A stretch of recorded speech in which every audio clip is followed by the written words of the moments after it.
네, 안녕하세요. 다카이치가 어저께 치러진 일본 총선에서 대승을 거뒀죠. 대승을 거뒀습니다. 뭐 생각할 수 없는 대승을 거뒀는데 이거는 이제 앞으로 트럼프와 함께 반중에 올인하겠다는 이야기고 또한 헌법 2장 구조 그러니까 이제 그 일본이 군대를 둘 수 없다. 전쟁을 안 한다. 그런 내용인데 2장 구조를 폐기하고 재무장으로 나간다는 것을 의미합니다. 그것이 어떤 영향을 우리한테 미치는지 한번 살펴보도록 하겠습니다. 자민당이 의석을 68% 차지했어요. 자민당 혼자서 그렇게 차지한 거예요. 자민당이 연정하고 있거든요. 일본 유신회하고 연정까지 포함하면 76%를 차지했습니다. 자민당 316석, 자민당 연정은 352석. 일본 유신회와는 작년 10월 다카이치 등장 때부터 연정을 펴왔죠. 이거는 일본 정치 문화, 정치 지형의 거대 변화를 뜻합니다. 헌법 개정하고 재무장으로 나간다는 걸 뜻합니다. 자민당의 전통적 파트너는 공명당이었습니다. 코메이토. 제가 이제 그러니까 이 일이 벌어지기 전에 코메이토와 연정이 깨지기 전에 일본이 그러니까 그 헌법을 고쳐서 재무장 나가기 어려운 이유 중에 하나는 이 코메이토와의 연정 때문이다. 코메이토가 겉으로 보이는 의석수보다 더 무서운 게 이 자민당의 고질병을 완화시켜주는 역할을 한다. 각 선거구에서 민초 조직을 동원해줘요. 코메이토가. 그게 이제 저거랑 관계가 있죠. 남매혈연계교랑 관계가 있는 조직이잖아요. 예. 그래서 1년 정종교, 거기랑 관계가 있는 데라 그 민초 조직이 강하다고요. 이 코메이토는 헌법 구조를 수정해서 재무장하는 것에 결사 반대하는 입장입니다. 작년 10월 이제 다카이치로 가면서 제일 이제 위기가 뭐였냐면 코메이토와 연정이 깨진다. 다카이치가 강성이니까. 그래서 그게 제일 위기였었거든요. 그래가지고 그때 다카이치 정부가 과연 성립할 거냐. 왜냐면 코메이토와 연정이 깨지면 이제 총리가 되기가 어려울 수도 있었어요. 말하자면 숫자상으로는. 그러니까 다카이치 등장하면서 1999년 이래 26년 동안 지속되어 왔던 자민당 코메이토 연정이 깨진 거예요. 그러고 나서 코메이토는 공명당은 밖으로 튀어나가서 중도 좌파 이판 민주당과 합병해서 중도개혁연합 MRA Moderate Reformation Alliance인가 Association인가 뭐 그런 걸 만들었어요. 그러면 중도개혁연합에 들어간 정당의 의석수는 이번 총선 전에 몇 석이었냐? 167석이었습니다. 그게 46석으로 깎인 거예요. 4분의 1로. 그러니까 이게 얼마나 커다란 정치 지형인지 알 수 있죠. 다카이치 하면은 다카이치라 쓰고 재무장이라고 읽으면 되는 그런 인물이거든요. 그래서 코메이토가 다카이치랑 결별한 거니까. 저 사람이랑 하게 되면 다카이치는 재무장을 추진한다. 그래서 결별한 거였거든요. 또한 자민당과 연합한 그럼 일본 유신회는 코메이토 자리에 일본 유신회가 들어왔잖아요. 이번에 한 서너 석 늘었어요. 그래서 36석이 됐습니다. 그러니까 자민당과 연합한 그 중소정당인 일본 유신회 정도 클래스밖에 안 되는 거예요. 일본 야당 세력이 이제는 그 정도가 된 거예요. 웃기는 거죠. 예. 그러면 도대체 일본 헌법은 어떻게 됐냐? 2장 구조입니다. 2장의 제목이 전쟁을 벌인다. 전쟁로 방기. 저는 이제 일본 한자 발음을 못하니까 그냥 히라가나 가타카나만 일본말로 발음합니다. 구조는 뭐냐? 마찬가지로 히타카나 가라카나만 번역해서 끼워넣으면 이렇게 됩니다. 일본 국민은 정의와 질서를 기조로 삼는 국제평화를 성실하게 희구하며 국권을 발동하는 전쟁과 무력을 사용하는 위협. 이때 위협은 이제 이까끄맞다라고 읽는다고 나오더라고요. 위협 및 행사는 국제 문제를 해결하는 수단으로서는 영구히 포기한다. 구조 2항 전황의 목적을 달성하기 위해 육해 공급 및 기타 전력은 보유하지 않는다. 그러니까 자위대는 군대가 아닙니다. forces, armed forces가 아니에요. 엄격한 의미에서. 또한 국가 간의 교전권을 인정하지 않는다. 그러니까 이거는 평화헌법이라고들 우리가 말을 하는데 이건 사실 내시 헌법이죠. 예. 이게 나라냐. 이거 사실 그럼 전범국가는 어떻게 군대를 가질 수 있습니까? 이런 말 하면 그럼 그 독일 대사관 가서 하셔. 독일은 요새 이제 그 91년에 그러니까 89년에 동베를린 붕괴, 91년 소련 붕괴 이후에 군대가 축소해서 그렇지 독일 군대 컸었어요. 전범국가잖아.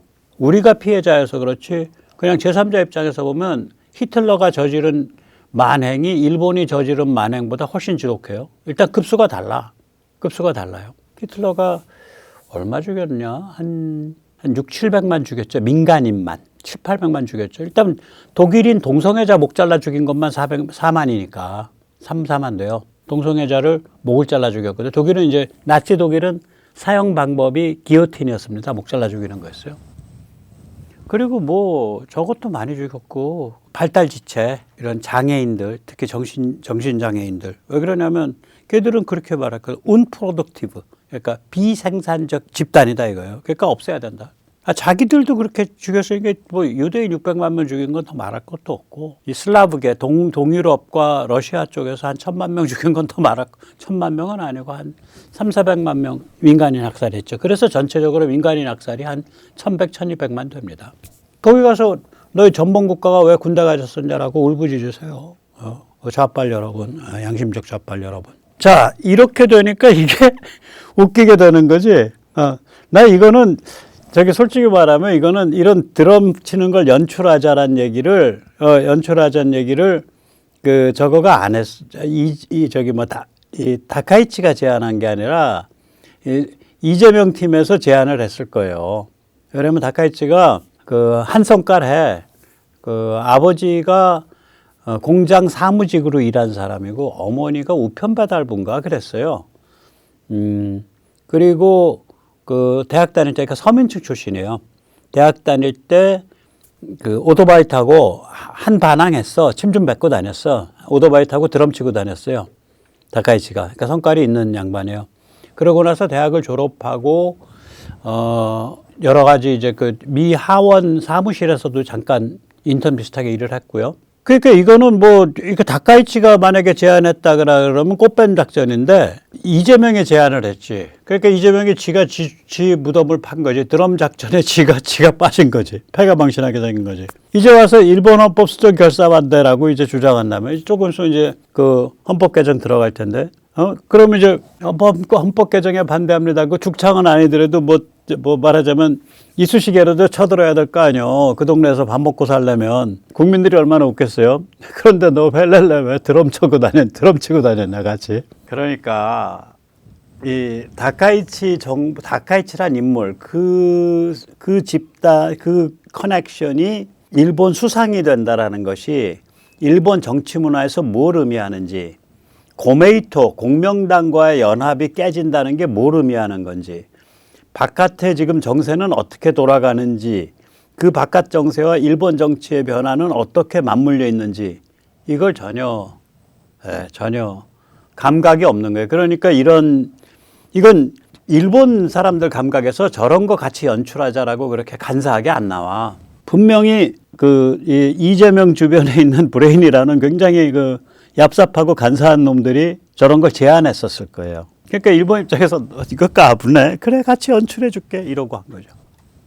저는 일본 재무장에 찬성합니다. 우리한테 유리한 세 가지 이유가 있습니다. 우선 첫째는 중국에 대한 공동저항 전선이 형성되는 거고요. 중국의 압력이 분산되죠. 둘째는 뭐냐면 일본이 이제까지 한반도 정책은 윤석열 대통령 때 그게 2024년이죠. 2024년에 워싱턴 선언 전까지 내시 간보기 정책입니다. 내시가 간보고 다니는 그런 정책이에요. 그거를 완전히 폐기시켜서 북한 자유화로 개과천선 시킬 수 있는 기회예요. 그때 이제 기시다하고 또 바이든하고 공동성명에서 보면 최초로 자유롭고 평화로운 통일 한반도. 그러니까 A Unified Korean Peninsula which is free and at peace라는 구절이 나와요. 그 삼국 공동성명에서. 그게 국가 정상급에서 나온 발언으로는 그게 최초입니다. 미국도 최초고 일본도 최초입니다. 근데 일본은 좀 믿어지지가 않죠. 일단 1959년에서 1984년, 그러니까 제가 거듭 말씀드리지만 이게 제1고 북송이라고 쓰고 김일성 지원 10만 빨대 박아주기입니다. 예, 김일성한테 달러를 공급하게 주기 위한 10만 명 빨대를 박아준 거예요. 그게 반인류 범죄죠, 일종의. 그 다음에 1945년에서 2006년까지 조청년을 끼고 돌았죠. 이게 언제 끝났냐면 노무현 정부 때 북에 핵실험하면서 끝난 거예요, 이게. 그 다음에 1970년대 김대중의 한민통 활동을 끼고 돌았죠. 한민통이 조청년과 좀 관계가 깊다고 저는 알고 있습니다. 혹시 한민통 관련자 하신 분들, 언론인들 우리는 조청년과 관계없어! 라고 뭐 하시려면 저한테 연락 주세요. 제가 기꺼이 출연시켜 드리겠습니다. 1972년 9월 일중관계 정상화. 이거 거의 그 닉슨 이후로 서방에서 제일 먼저 관계 정상화한 나라예요. 미국 진영에서. 물론 유럽 국가들은 그 전에 관계 정상화를 다 했어요. 근데 그때는 그러니까 모택동 때니까 정보 수집 차원에서 국교를 유지했던 거예요. 영국, 노르웨이, 덴마크, 스웨덴 다 그래요. 프랑스. 예. 그러나 일본의 국교 정상화는 의미가 달라요. 왜냐면 일본은 이거 하면서 저걸 털어버렸거든. 전쟁 배상 책임. 거기 보면 전쟁 배상에 관련된 일본과 중화민국 사이의 딜에 대해서는 중화민국이 청구를 별로 안 했잖아요. 그 딜에 대해서 중공은 앞으로 관계가 정상화돼도 문제 삼지 않는다. 그게 핵심 구절이에요. 그 관계 정상화 커뮤니케. 그걸 대가로 해서 얼른 부뚜막에 올라가서 맞바꿔치기 했다고. 그리고 나서 중국이 개혁개방으로 돌기 시작하니까 1980년경부터 제일 먼저 중국에 진출한 자본이 어디냐? 화교 자본과 일본 자본입니다. 우리보다 한 3, 4년 일찍 진출한 거예요. 12, 13년. 우리가 1990년대 들어서 진출했으니까. 그때 어디를 통해서 진출했냐? 홍콩을 통해서 진출했습니다. 그 홍콩을 목 졸라서 죽인 게 누구냐? 위대하신 시진핑 주석님입니다. 그 다음에 똑같아요. 이 패턴은 1975년, 그러니까 지금 호치민시티, 옛날 사이공에 있는 월남 정부가 패망하기 직전에 망할 것 같아? 그럼 우리는 월맹하고 관계 정상화. 그러니까 일본의 이런 패턴은 똑같다. 그러니까 어차피 우리는 뭐 나라다운 나라도 아니고 군대도 아니고 없고 뭐 전쟁도 못하고 우리는 그냥 경제 동물이니까 미국의 안보우산 아래 돈 되는 거 막 찍고 다니면 돼. 그런데 저 한반도 저거 그냥 우리 입장에서는 그냥 영구 분단 가는 게 좋지 않겠어? 야, 일성이 돈 좀 떨어질 것 같은데 그거 제일 급한 한 10만 명 보내서 저 김일성 목숨 비밀성 체제 계속 연명할 수 있도록 빨대 좀 든든하게 한번 박아주지. 뭐 이런 식의 정책이에요. 얘들 집해온 정책이. 이게 나라냐? 이게 경제동물 집합이냐? 이렇게 되는 거죠. 이제 나라같이 되는 거죠. 자기들이 이제 무기 들었으니까 책임져야 될 거 아니야? 셋째는 뭐냐? 일본 우리보다 인구가 2배 반이잖아. 그리고 우리는 일본 경계하잖아. 당연히 그러니까 일본이 저렇게 이제 재무장 가면 남성 여러분, 혹 여성은 아직 이제 언급 안 할게요. 축하드립니다. 대한민국 남성으로 태어나실 앞으로 여러분 영원히 축하드립니다. 40세 이하 남자 1000만 동원 체제 영구히 유지됩니다. 지금 1000만 동원 체제거든요. 지금 현역 플러스 예비군이면 이게 한 300만이 좀 넘어요. 그리고 민방위 이게 한 6, 700만 돼요. 그러니까 이게 1000만 동원 체제예요. 민방위가 40살쯤 끝나죠. 1000만 동원 체제 우리가 40세 이하 남성 1000만 동원 체제. 근데 저는 지금 67인데 만으로 이제 내일 모레면 그런데 제 입장에서는 그래 난 뭐 집 밖에 나가서 자긴 그렇지만 뭐 집에서 출퇴근하면서 차 몰고 가서 청소해주고 뭐 교통 정리하고 이런 건 나게 좀 하지 이런 생각이 있거든요. 그러니까 전쟁 나면 예를 들어서 유사시에는 그러니까 사실은 뭐 전 국민 동원 체제죠. 그럼 뭐 여성분들은 가만히 있겠어? 와서 저기 뭐 다른 거들어줄 거 다 하죠. 교통 정리하고 뭐 여성이 할 수 있는 모든 일은 다 하겠지. 그러면 이렇게 어떤 남성이 국가를 지키는 것에 의해서 남성이 1000만 명에 동원될 수 있는 체제야. 40세 이하가. 그리고 사실은 전 국민 동원 체제가 돼 있어요. 여성까지. 그럼 이건 뭐냐? 자유공화 정치 문화의 핵심 기초입니다. 이탈리아에서 자유공화주의 제일 먼저 주장한 게 누구야? 마키아벨리예요.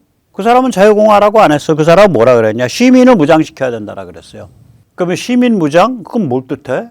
공화국을 뜻해요. 시민이 총을 갖고 있으면 공화국이 되는 거예요. 그게 그런 뜻이에요. 이게 이는 현대 문명의 중성화 경향. 이건 이제 백모의 그건데 현대 문명은 디메스클레이션 중성화 경향이 있어요. 그러니까 내시로 만드는.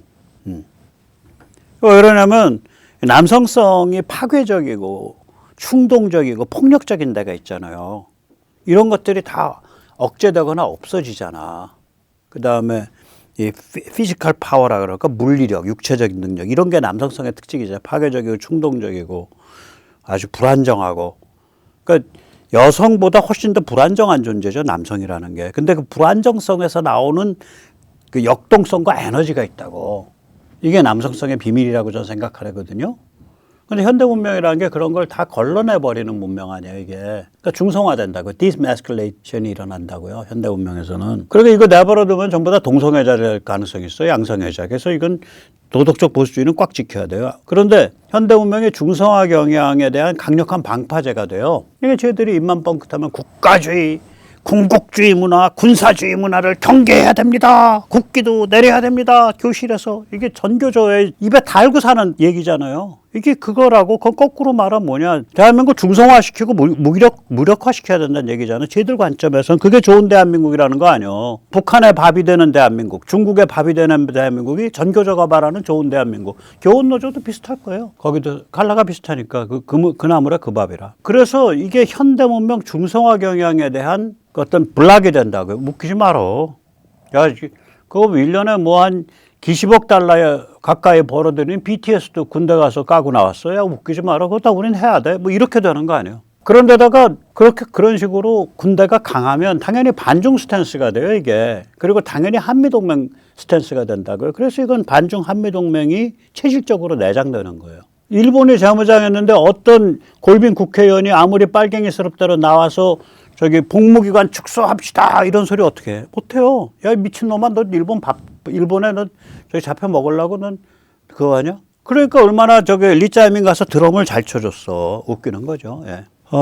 이 다카이치 노선은 한마디로 말하면 트럼프의 반중에 올인 한 겁니다. 그리고 이건 다카이치 자민당뿐 아니라 일본 국민이 트럼프의 반중을 선택한 사건이에요. 굉장히 중요한 선거였죠. 그래서 헌법 2장 구조를 고치고 반중 군사력을 만들죠. 재무장에 나서겠죠. 지금 트럼프는 유럽, 캐나다, 오스트레일리아 정신 차려! 이런 드라이브를 걸고 있거든요. 저는 의도적이라고 봐요. 이게 잘 연출되고 있는 거라고 보는데 스티브 코키는 좀 다르게 보지만 예를 들어서 트럼프의 유엔 연설, 뭐 절반이 유럽의 PC 좌빨 정치 문화에 대한 비판이었잖아요. 정치인들이 PC 좌빨에 굴복해서 유럽 다 망가졌다. 그 소리가 유럽 연설의 절반, 유엔 연설의 절반이었어요. 지난 9월에 했나 작년? 그다음에 6월에 그 국가안보전략 NSS에 보면 유럽 정치 문화, 유럽에 관해서는 유럽 정치 문화 비판이 절반이에요. 그래서 유럽 이 모양으로 가면 20년만 지나면 이게 유럽이야라고 못 알아본다는 거예요. unrecognizable. 그리고 저렇게 일본이 확실하게 트럼프가 지금 깃발을 지켜둔 반중 노선에 몸을 실으면 지금 영국의 스타이머가 가서 시진핑 앞에 가서 헬렐레 했죠. 예?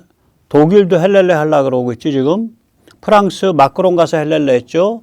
캐나다 카니가 가서 헬렐레 했죠. 이러다가 발을 뺀다고 이게. 발 빼죠 당연히. 일본이 덩치가 얼마나 큰데. 굉장히 엄청난 일이 벌어진 거예요. 지금 반중 전선에 있어서. 네, 여기서 잠시 세뇌 탈출 안내 말씀 좀 드리겠습니다. 좋아요, 또 구독 반드시 눌러주시고요. 알림 반드시 설정해 주시고요. 그리고 좀 더 흥이 나시면 회원 가입도 많이 해 주시기 바랍니다. 네, 감사합니다. 예, 이런 그 트럼프에 올인한 거거든요. 트럼프 노선에. 그러니까 이 트럼프 노선이 뭔지를 알아야 돼. 근데 엊그저께 이 코킨 아저씨가 저희가 좋아하는 그러니까 군사지정학 원래 백그라운드는 스탈린 공산주의 체제 연구의 세계 1인자입니다. 공산체제 연구, 동구권 연구의 세계 1인자예요. 이 사람 집안이 벨라루스 유태인이에요. 벨라루스에서 나온 유대인 집안이고 부인은 한국계고 한국인이시고 가족이 자주 한국에 오신다 그러더라고. 그리고 부인이 뉴욕 박물관인가 무슨 박물관에서 큐레이터로 있어요. 그러니까 저기 동아시아 미술, 예, 동아시아 예술에 관한. 트럼프의 첫 번째 전선은 균형 회복, 리밸런싱이라는 거예요. 지금 세계 질서, 군사 지정학, 군비 지출이 이게 밸런스가 안 맞는다. 미국은 세계 인구의 5%, 세계 GDP의 25%. 그러니까 이때는 PPP, 그러니까 구매력 기준이 아니라 너미널, 명목입니다. 진짜 달러 기준. 세계 GDP의 25%, 세계 군비 지출의 50%예요. 미국이 지금. 그런데 이게 이제 군비라는 게 지금 장난이 아니잖아요. 장난이 아니니까 유럽이 따로 뭐 한다? 불가능. 미국 지금 저기 그 HBTSS 위성 기백계 올라가게 되면 그냥 실시간으로 지구 전체에 대해서 그러니까 이 뭐 탄도미사일, 순항미사일, 극초음속 미사일을 궤도를 추적할 뿐만이 아니라 움직이는 배, 움직이는 자동차, 움직이는 사람까지 추적이 가능한데 이제는. 그 다음에 깰래야 깰 수 없는 세계적 통신망, 그것의 민간 버전이 이제 스타링크죠. 예. 이런 상황에서 뭔 놈의 일단 그런 인프라 깔고 그 다음에 뭐 하라 그래요. 그럼 나 믿어줄게. 이제는 그런 네트워크와 AI 프레임워크가 안 갖춰져 있으면 해볼 도리가 없는 거예요. 이제 해볼 도리가 없어요. 그래서 대만이 구조적으로는 한국에 급속하게 그 순간에 올라와 있거나 더 갈 수 있어요. 지금 대만은 그걸 갖추기 시작했어요. 미국이 전폭적으로 도와주고 있다고요. 네트워크 AI 그 프레임워크를 우리가 대만 군사력만 있어 저거 그 함부로 비웃지 못해요. 트럼프 정부 들어서 대만에 네트워크 AI 인프라를 갖춰주고 있다니까 대만 군사력에 대해서 한국은 그게 자기가 혼자 간다고 꾸역꾸역 할 뿐만 아니라 미국이 한국에 대해서는 굉장히 조심해요. 여기는 그러니까 한국이 워낙에 자기 자주국방을 해왔고 뭐 북한 정도는 핵에 관계된 미국의 ISR 정보 감시 정찰만 잘 제공해주고 미국의 MD랑 연동만 잘 시켜주면 그리고 미국의 해구산 제대로 작동하게 해주면 재래식 그러니까 비핵 전력은 뭐 충분히 밟고도 남는다 이렇게 보니까 미국이 나서 가지고 그런 걸 갖춰주려고 하질 않아. 그리고 이미 무기 체계도 자기 무기 체계로 많이 가 있으니까 미국의 컨트롤 밖에 있잖아요. 한국은 일부가. 그래서 순수히 그 점만 보면 대만이 한국과 비슷한 수준에 오거나 앞서갈 수도 있어요. 앞으로는. 그러니까 네트워크 중심의 군사력 체제, AI 중심의 군사력. 그때 AI는 글로벌 AI를 뜻합니다. 전체를 들여다보고 있는 거. 그거에 있어서는.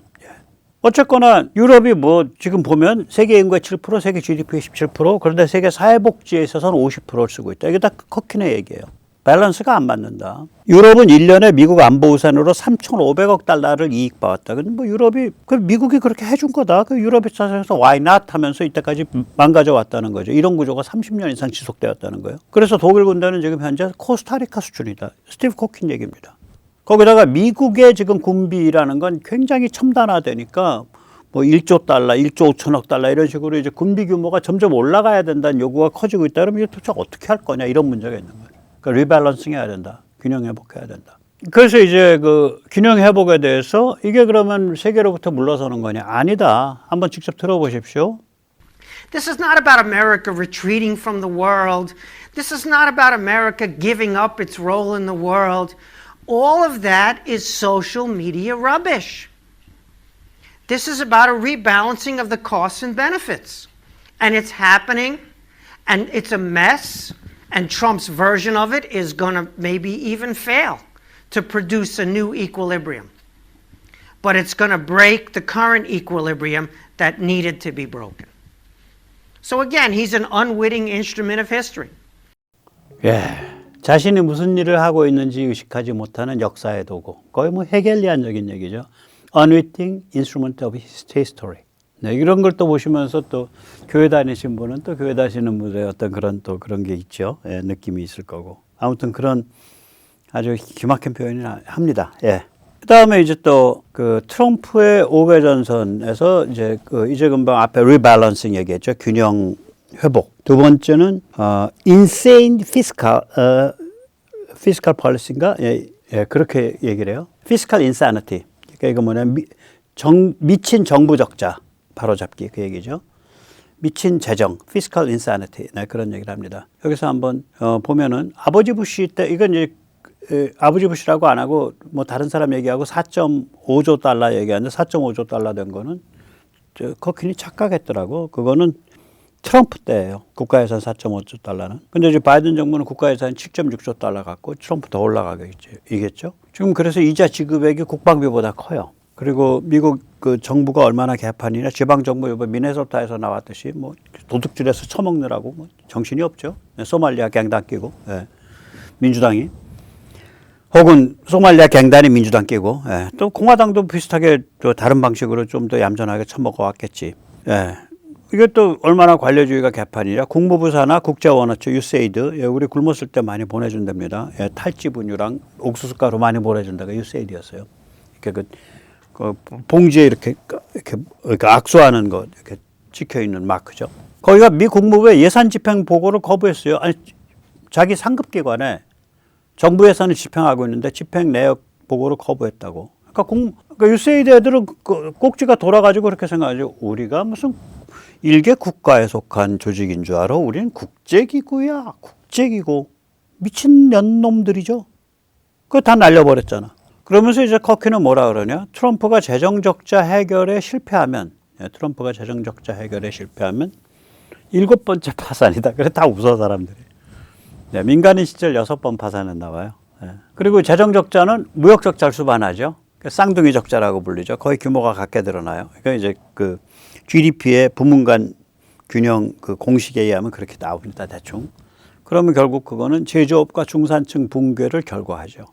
네. 그래서 이걸 지금 바로잡아 보려고 좌충우돌 한 중이죠. 예. 그 다음에 그러니까 이제 두 가지 말씀드렸죠. 다섯 가지가 그러는데 첫 번째가 군사지정화 군비 지출의 균형 회복. 두 번째가 재정적자 바로잡기. 세 번째가 생사를 건 정치내전. 그러니까 정치 문화 전쟁. 이 PC 좌빨 해체주의에 대한 정치 문화 전쟁. 또 그거 정치 권력 전쟁. 이게 무지하게 추악하게 지금 전개되고 있어요. 너 상호 숙청이야? 막 숙청이니까 눈먼 숙청이죠. 막 총 막 갈기고. 너 충성도가 부족해. 빵. 그 중에서 제일 앞장서서 총 쏘고 있는 게 밴스예요, 지금. 좀 위험할 정도로 총 쏘고 있어요, 밴스는 요새. 그러면 그걸 이제 평은 뭐냐면 스티브 코킨의 평은 뭐냐면 2028년 선거를 앞두고 밴스가 당내 지금 속가내기를 하려고 그걸 하고 있다 그렇게 평을 하더라고요. 그 다음에 이제 동맹 정신 차렷 드라이브죠.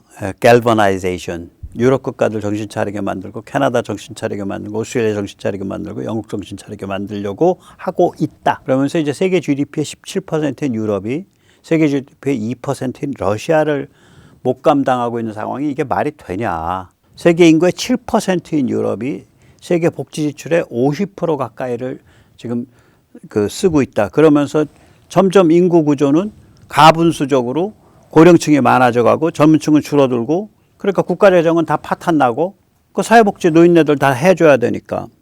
예를 들어서 미국도 그래요. 지금 뭐지? 그 노인들 들어가면은 그래서 숨 깔딱깔딱 하면 그 인텐시브 케어에 집어넣잖아. 그래서 정부 보조로 그래가지고 어마무시하게 돈 들어가는 거 아니에요.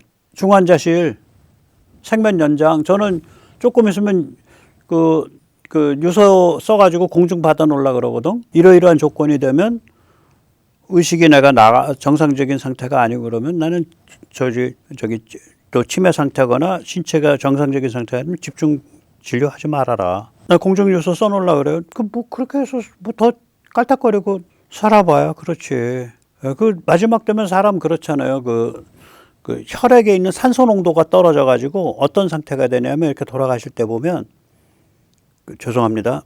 제가 저희 어머니 모실 때 딱 그런 느낌이 들더라고.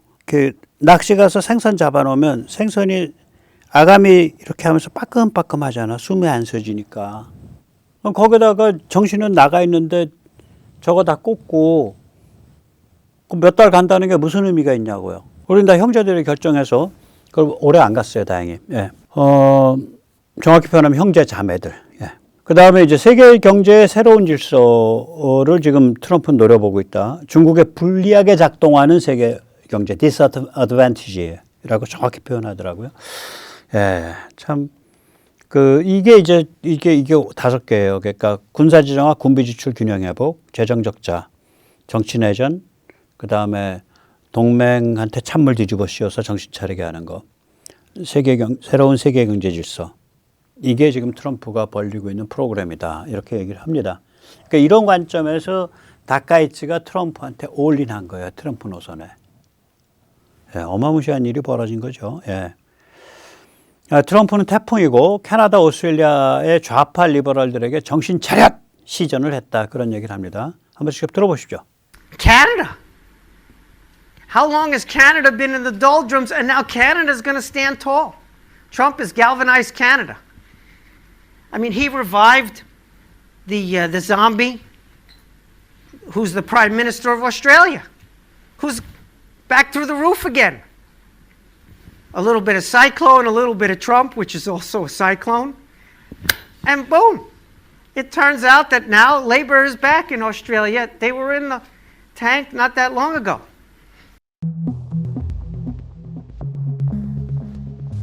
예. 그러니까 지금 캐나다 지금 약간 엄청 올라 있거든. 한 51번째 주 들어와 뭐 이러면서 약 올려고 그러니까 확 꼭지가 도른 상태 아니에요. 그래가지고 이제 또 우리 조던 피터슨 같은 사람은 야 트럼프가 정말 개념 없다. 그 사람 캐나다 사람이니까 캐나다에서 보수가 지금 좀 정신을 차리고 깨야 되는데 이게 캐나다의 애국주의가 오히려 지금 리버럴한테 가서 붙었다. 그것도 이제 그런 한탄을 하지만 조던 피터슨의 한탄도 맞지만 그럼 이제 그렇잖아요. 정치라는 거는 항상 보면 대립 공생 구조예요. 지금 국힘이 헤매게 되는 이유가 뭐냐? 최소한 리짜이밍이가 나서가지고 막 겉으로 드러나는 반미 막 이런 걸 막 하면은 국힘이 딱 그래도 포지셔닝이 나오는데 아 가서 뭐 저기 트럼프 만나서도 뭐 씨에씨에 하고 뭐 저기 다카이치 만나서는 드럼 치고 이러니까 내가 쟤랑 어떻게 차별화하지? 지금 차별화 포인트를 찾기가 어려운 상태예요, 국힘이. 내가 쟤랑 어떻게 차별화하지? 그러니까 상대방과 나를 차별화해서 공생관계를 가져가줘야 되는데 그게 정치의 모든 정치의 기본 구조거든요. 그걸 이제 칼 슈미츠의 말을 빌자면 정치는 적과 나를 구분하는 거다. 정치의 알파의 오메가는. 차별화하고 전선을 긋는 게 정치다. 그게. 그거거든요. 근데 이제 캐나다의 리버럴이 정신 나가 있다가 이게 애국주의라는 걸로 같이 결합을 해서 캐나디안 내셔널리즘이랑 결합을 해가지고 퍽 튀니까 캐나다 보수는 이제 자기 프로그램을 찾아내야죠. 그러니까 퍽 튀게 된 건 뭐 때문에 튀었냐? 오스트레일리아도 마찬가지죠. 오스트레일리아 노동당도 그렇게 퍽 튀었다는 거예요. 네, 계속 들어보시죠. And the liberals and the left in Canada, we'll see what happens in the UK. I mean, those laborites in the UK, I mean, man, they give incompetence a sort of bad reputation. They do. But who knows? Maybe Trump can revive them as well. That would be something special if he pulled that one off. 예, 지금 영국 소상 스타머 지금 뭐 언제 그만두냐 날받아고 그땐 소문이 쫙 하잖아. 앱스타인 절친을 부패한 노동당 고급 정치 불학화를 늙은 정치 불학화를 미국 주미 영국 대사로 임명을 했잖아요. 근데 그 임명 시점에 이미 앱스타인이 아동 성범죄로 유죄를 받은 상태고 이미 그 정치 브로커가 앱스타인과 절친 관계라는 걸 아는 상태에서 임명을 했다고요. 그래서 이게 문제가 고약해요. 지금 스타머는. 예. 글쎄요. 무슨 일 벌어질지 좀 두고 봐야죠. 지금 커튼이 이발언한 거는 앱스타인 앱스타인 정치 브로커 스타머 관계가 밝혀지기 전입니다. 예. 그 다음에 이제 무슨 얘기를 하냐. 이제 이렇게 살펴봤지만 일본에 보니까 이거는 지금 유럽과 각을 세우고 유럽의 정치 문화에 대해서 거대 폭탄을 터뜨리고 캐나다랑 각세 캐나다 폭탄 터뜨리고 얼씨 우리 빨리 바뀌어야 돼. 그래서 작년 10월에 다카이치로 가면서 공명당하고 결별한 거예요. 근데 그 선택이 대박을 거둔 거라고 지금. 그러니까 이거랑 다 맞물려 있는 흐름이라니까 일본이 빨리 읽고 빨리 적응한 거예요. 그래서 이게 무시무시한 일이라는 거예요. 자, 또 한번 들어보시죠. But galvanizing everybody and anybody, all the middle powers, which have tremendous power and always have had, and are now going to do something about it. Okay, so this galvanization, long overdue, is fantastic. Again, does Trump understand that he's doing this? Does he understand that he revived Trudeau's party in Canada with the idiocy of the 51st state that will never happen? No, of course he doesn't understand that. But is it a potentially really good thing? Certainly. Beyond doubt. It's a really good thing for America too, if Canada stands up. Canada has so much vaster potential than it's realized so far. And we'd love to see it. It's to America's benefit that Australia is booming, that Canada is booming, that the UK somehow is revived. I'm less optimistic about that. 네. 영국은 정말 답이 없다. 캐나다나 오스트레일리아는 아마 정치 지형이나 정치 문화가 크게 바뀔 거다. 이렇게 내다보고 있는 거예요. 이 스티브 코킨이요. 워낙에 그 심오한 통찰을 가진 역사학자여서 단기적으로는 안 맞을 수 있는데 장기적으로는 맞더라고. 제가 이 사람 이렇게 얘기하는 걸 보면 깊어요. 네, 깊은 사람입니다. 네. 그 다음에 이제 트럼프 전략은 이제 다섯 번째 얘기죠. 그 국제 경제 질서 손보는 거. 국제 무역 질서를 중국의 불리한 구조로 재편하는 거다. 그래서 미국과 함께 반중하든지 아니면 중국과 함께 망하든지 둘 중에 하나밖에 없다. 아니 이게 코티니 하는 얘기예요. 이 석학 중에 석학이 한번 들어보세요. And now he's trying to reorient the whole global trade order to disadvantage China. And the countries can either disadvantage China along with the US's attempt to disadvantage China, or they can be on the receiving end. 네. 중국의 불리한 구조로 재편하는 것을 미국과 함께 하든지 아니면 너도 불리함을 좀 당해봐. 이 말이 누구 말이랑 좀 똑같은 거냐면 그 한 열흘 전쯤에 팔란티어 창업자가 쿠팡 사태랑 관련해가지고 리짜이밍 둘격한 얘기가 있죠.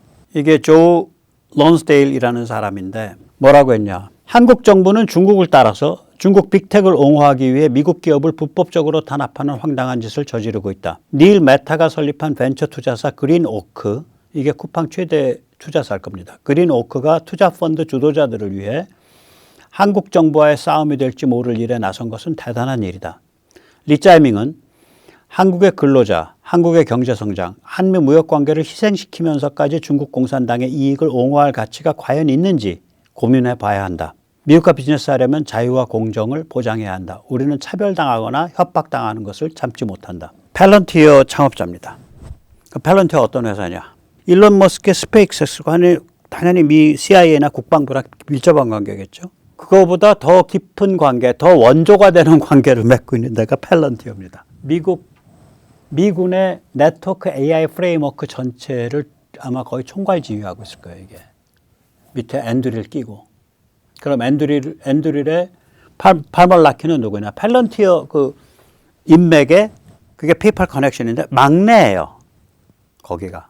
그러니 이게 팔런티어 창업자 중에 한 명인데 이런 사람이 저런 발언한다는 건 완전 찍혀 있다는 걸 뜻해요. 완전 찍혀 있다는 걸 뜻합니다. 한국에서 무슨 일 벌어진지 알려면 한국 코리아 레드 플래그이라는 사이트를 보라라고 얘기를 했어요. 아까 론스데일이 그 코리아 레드 플래그를 들어가 보니까 이게 쿠팡 얘기를 영어로 쫙 정리해 놓은 거야. 근데 거기 자료예요. SK 고객 정보 털렸을 때, 카카오페이 고객 정보 털렸을 때, 카카오페이는 거기에 뭐라고 써 있냐? 중국 알리페이가 주요주주라고 써 있어요. 쿠팡 고객 정보 털렸을 때. 피해 고객당 배상, SK는 4달러 20센트, 카카오페이는 38센트, 쿠팡은 33만 달러. 피해 고객 수 2,300만, 4천만, 여기는 3천 이하. 해킹 데이터. SK는 뉴심 같은 굉장히 민감한 데이터. 카카오페이는 신용카드, 지불 정보, 회계 정보, 자기 개인 회계 재정 정보 이런 굉장히 민감한 데이터. 쿠팡은 이름, 이메일, 주소, 전화번호. 보안 위협. SK는 무작위 높다. 카카오페이도 무작위 높다. 쿠팡은 상대적으로 낮다. 이건 쿠팡 데이터만 가지고는 금융범죄나 신분 탈취나 계정 탈취가 불가능하다. 사법조사. SK랑 카카오페이는 일반 조사고 쿠팡은 여러 차례 압색을 했고 쿠팡에 대해서는 86명의 전담팀이 돌아가고 있다. 관련 사법기관. SK는 경찰 포함 3개 기관. 정상적인 일반적 사법기관이라는 거예요. 카카오페이 경찰 포함 3개 기관. 쿠팡은 11개 이상 기관이고 국세청, 고용노동부, 관세청, 공정거래위원회가 같이 들어와 있고 400명 이상의 조사관이 관련돼 있다. 이게 지금 팔란티어 창업자가 추천하는 사이트에 올라와 있는 내용이라고요. 그럼 팔란티어 창업자 중에 한 명이라는 게 어떤 위치냐 말씀을 드릴게요. 팔란티어의 최대 오너는 피터 틸입니다. 피터 틸이 이른바 페이팔 커넥션의 저겁니다. 최고 대장입니다. 피터 틸의 사상적 애제자, 피터 틸을 빠트롱으로 모시는 사람이 둘을 최소한 꼽을 수 있는데 한 명이 밴스고요. 지금 부통령. 다른 한 명이 론스데일이에요. 론스데일은 그러니까 그 스탠포드 학부부터 같이 했어. 피터 틸이 스탠포드 나왔거든요. 물론 학번 차이는 한 15년 차이 나지만 스탠포드 리뷰라는 거를 이 피터 틸이 데이비드 삭스랑 같이 만들었을 거예요. 데이비드 삭스가 지금 크립토머니 이런 쪽 하죠. 백악관에. 크립토머니 황제라 그러는 거 아니에요? 그 학부 편집부 출신이에요. 내내 같이 따라다녔다고 그 밑에. 론스데일이. 그러니까 저건 뭐냐면 일론 머스크나 제이디 밴스나 피터 틸이나 리짜이밍을 어떻게 보고 있는지를 표현해 주는 거예요. 근데 그 뒤가 뭐냐? 국방부, CIA, 국무부, 백악관이라고 미국의 지금 권력을 잡고 있는 범털들이 리짜이밍을 어떻게 보고 있는지 표현해주는 그런 저게 트위터예요. 지금 축하드립니다. 많이 컸네요, 리짜이밍 씨. 예. 범털들한테 찍히고. 자, 그러면 스티브 커키는 유럽은 반중 공동 정선을 거부했었다라고 얘기한다고요. 한번 직접 들어보시죠. We have these two countries that are aligned with each other and that are arrayed against us. And our friends are not helping. You know, when the Biden administration, pro-transatlanticism, went to Europe and said, geez, if we go to war with China, are you in? What'd they say? No way. 너라고 지금 누가 패널에 다른 사람이 얘기하잖아요. 제가 번역은 안 했어요. 저도 기억을 하거든요. 그때 마크롱, 뭐 독일 다 그랬지. 뭐 뭔 소리야, 뭔 소리? 우리를 왜 중국과의 전쟁에 끼어들라 그래? 직접 들어보시죠. That's right. They said that's your war. We're not getting dragged into that. So the U.S. is the guarantor of European security vis-a-vis Russia, but the Europeans are not all in for the U.S. in the Indo-Pacific? Like, what's that about? 예, 이렇습니다. 그러니까 이게 일본이 빨리 읽은 거지. 그리고 일본은 또 빨리 읽을 수밖에 없는 게 한쪽으로는 한국의 어떤 그런 국제적 위상이 확 올라오면서 거기에 자극받고 다른 한쪽으로는 중국의 위협이 바로 눈앞에 닥쳐 있으니까 일본은 대만은 자기 앞마당인데 대만을 주워먹겠다고 지랄을 하니 당연히 일본은 이건 내 싸움이야라고 나선 거죠. 이번에 확실히 나선 겁니다. 그래서 아마 어저께를 기점으로 일본 현대사가 크게 바뀌는, 그러니까 1945년 8월에서부터 1945년 8월에서부터 2026년 1월 말까지 혹은 2월 초 어저께까지, 그러니까 그게 몇 년간이야? 예, 26년, 한 80년 세월이죠. 예, 80년이 넘는 80년 반에 걸친 세월이죠. 그게 이제 80년 반 동안의 체제가 이제 바뀌는 거예요. 바뀌는 겁니다. 예. 우리가 그런 거대한 일본의 변화가 한반도에도 그리고 한국에도 앞으로 엄청난 의미를 가집니다. 예, 오늘 여기까지 모시겠습니다. 감사합니다.